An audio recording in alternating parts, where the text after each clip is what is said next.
இன்னைக்கு தேதியில நம்ம அனைவருக்கும் அன்றாட தேவைக்கு நம்ம வாகனங்களை பயன்படுத்திட்டு இருக்கோம். வாகனங்கள் நம்ம வாழ்க்கையில தவிர்க்க முடியாத ஒரு இடத்துல இருந்துட்டு இருக்கு. நம்ம வாழ்க்கையில வாகனம் எப்படி தவிர்க்க முடியாத ஒன்றோ அதே மாதிரிதான் அந்த வாகனங்களுக்கு இன்சூரன்ஸும் என்பதும் தவிர்க்க முடியாத ஒன்றா இருந்துட்டு இருக்கு. நீங்க ஒரு மோட்டார் வாகனத்தை சாலையில பயன்படுத்தணும் அப்படின்னா கண்டிப்பா அந்த வாகனத்திற்கு தேர்ட் பார்ட்டி அப்படின்ற ஒரு இன்சூரன்ஸ் நீங்க கண்டிப்பா இன்சூரன்ஸ் பண்ணி தான் இருக்கணும். இந்த தேர்ட் பார்ட்டி இன்சூரன்ஸோட தொகை என்பது எல்லா நிறுவனங்களுக்கும் பொதுவான ஒரு தொகையா தான் இது வரைக்கும் இருந்துட்டு இருக்கு. இப்போ இந்த தொகையில சில மாற்றங்களை கொண்டு வர ministry of road transport and highway department சில பரிந்துரைகளை வச்சிருக்காங்க.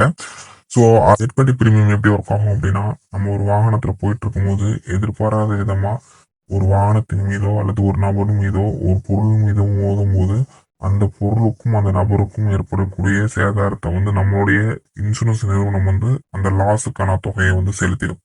ஆனால் அந்த வாகனத்துல பயணம் செய்யக்கூடிய நபருக்கும் இல்ல அந்த கூட வேலை செய்யற நபருக்கோ ஏதாவது இன்ஜுரி ஆயிடுச்சு அப்படின்னா அந்த பாலிசி அவங்களுக்கு கவர் பண்ணாது. அப்படி அவர்களுக்கு கவர் பண்ணணும் அப்படின்னா அந்த பாலிசியில ஓனர் அல்லது டிரைவர் இல்ல பேசஞ்சர்ஸ்க்கான கவர்ஸ் நம்ம ஆட் பண்ணிருக்கோம். இந்த கவர்ஸ் இப்போ வரைக்கும் பார்த்தோம் அப்படின்னா ஆட் ஆன் கவரா தான் இருக்கும் ஒழிய ஒரு கண்டிப்பான ஒரு கவரா நம்ம பாலிசியில இன்பில்ட்டா இல்ல நிலையில தான் ஓனர் டிரைவரையும் கவர் பண்ணும் விதமா தேர்ட் பார்ட்டி பிரீமியம் சேஞ்ச் பண்ண சொல்லி இந்த பரிந்துரையை இன்சூரன்ஸ் நிறுவனங்களுக்கும் IRDA மற்றும் இந்தியன் கவர்மெண்ட்டுக்கும் இந்த ப்ரொபோசலை வச்சிருக்காங்க. ஸோ இந்த பரிந்துரையானது வருகின்ற பார்லிமெண்டோட குளிர்கால கூட்டத்தொடரில் விவாதிக்கிறதா சொல்லியிருக்காங்க.